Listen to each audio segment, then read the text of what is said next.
ونسقي ومحياي ومماتي لله رب العالمين।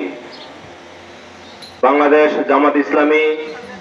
ভৈরব উপজেলা শাখার গুরুত্বপূর্ণ ইউনিয়ন সাদেকপুর ইউনিয়ন কর্তৃক আয়োজিত আজকে ঈদুল আজহা উত্তর আলোচনা সভা ঈদ পুনর্মিলনীর সম্মানিত সভাপতি সাদেকপুর ইউনিয়নের মোহতারাম সভাপতি ইঞ্জিনিয়ার সানাউল্লাহ ভাই, আজকের এই আলোচনা সভায় উপস্থিত আছেন প্রধান অতিথি হিসেবে গণমানুষের সংগঠন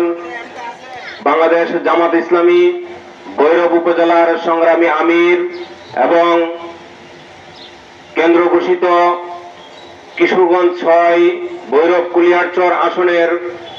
সংসদ সদস্য প্রার্থী মাওলানা মোহাম্মদ কবির হুসাইন সাহেব,